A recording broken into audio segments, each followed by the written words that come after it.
خوش آمدید ناظرین، ہمارے چینل کہانی گھر میں آپ کا دل کی گہرائیوں سے استقبال ہے۔ مہربانی فرما کر ہمارے چینل کو سبسکرائب کریں اور بیل آئیکن کو بھی ضرور دبائیں تاکہ ہر نئی آنے والی ویڈیو کا نوٹیفیکیشن آپ کو بروقت مل سکے۔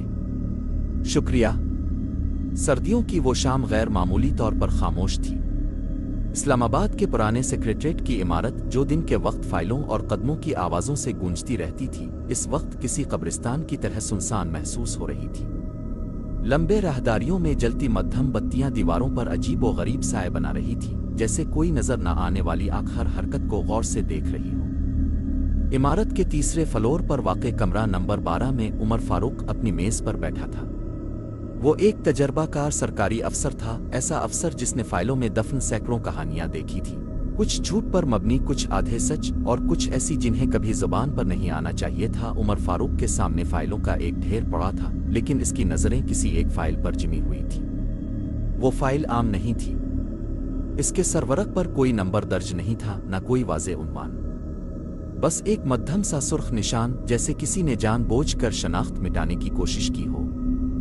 عمر نے اس فائل کو پہلی بار 2 ہفتے پہلے دیکھا تھا، جب اسے ایک خفیہ شعبے سے اچانک حکم ملا تھا کہ وہ اس معاملے کی نگرانی کرے۔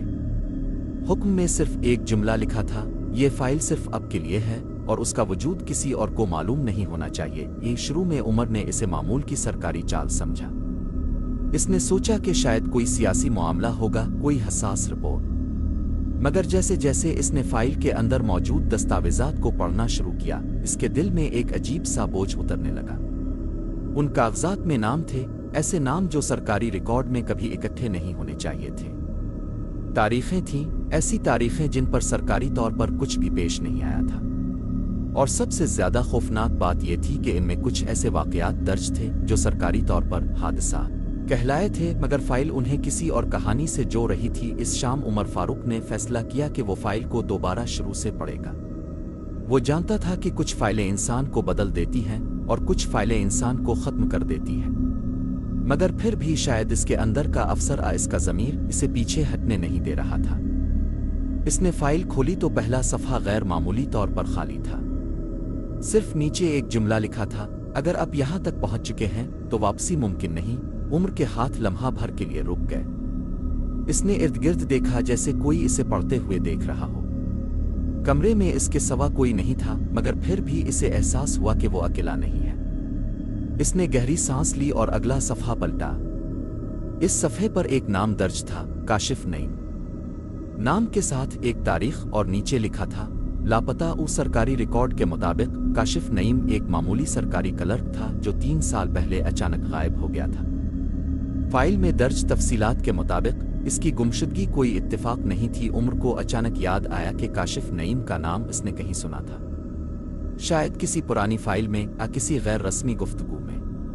وہ نام ذہن کے کسی کونے میں دفن تھا، مگر اب اس فائل نے اسے دوبارہ زندہ کر دیا تھا۔ جیسے جیسے عمر صفحات پلٹتا گیا، ایک پیٹرن واضح ہوتا گیا۔ ہر لاپتہ شخص کسی نہ کسی طرح ایک مخصوص شعبے سے منسلک تھا، اور ہر گمشدگی سے کچھ دن پہلے وہ شخص کسی فائل تک پہنچا تھا، ایک ایسی فائل جو سرکاری ریکارڈ میں موجود ہی نہیں تھی۔ رات گہری ہوتی جا رہی تھی۔ عمارت میں صفائی کرنے والا عملہ بھی جا چکا تھا۔ عمر کی میز پر رکھی گھڑی نے 8 بجنے کا اعلان کیا، مگر اسے وقت کا اندازہ ہی نہیں تھا۔ اچانک اس کے فون کی اسکرین روشن ہوئی۔ ایک نامعلوم نمبر سے پیغام آیا تھا، فائل بند کر دو، یہ تمہارے لیے نہیں ہے۔ عمر کا دل تیز دھڑکنے لگا۔ اس نے فوراً کھڑکی کی طرف دیکھا، مگر باہر اندھیرا ہی اندھیرا تھا۔ اس نے جواب لکھنے کی کوشش کی، مگر اس کے ہاتھ کانپ رہے تھے۔ اس نے پیغام ڈیلیٹ کر دیا اور فائل دوبارہ کھول لی۔ اب وہ رکنے والا نہیں تھا۔ اب یہ صرف ایک سرکاری معاملہ نہیں رہا تھا، یہ اس کی اپنی سلامتی کا سوال بن چکا تھا۔ چند منٹ بعد، جیسے ہی وہ ایک اہم صفحہ پڑھنے والا تھا، اچانک لائٹس بجھ گئیں۔ پورا کمرہ اندھیرے میں ڈوب گیا۔ صرف ایمرجنسی لائٹ کی سرخ روشنی کمرے کو خوفناک بنا رہی تھی۔ عمر نے ٹارچ جلائی اور فائل کی طرف دیکھا۔ اس کا دل جیسے رک سا گیا۔ فائل غائب ہو چکی تھی، وہ فائل جو چند لمحے پہلے اس کے سامنے تھی اب میز پر موجود نہیں تھی۔ عمر نے گھبرا کر ارد گرد دیکھا، میز کے نیچے، الماریوں میں، مگر فائل کہیں نہیں تھی۔ اس کے ذہن میں ایک ہی خیال گونج رہا تھا، اگر فائل لاپتہ ہو گئی ہے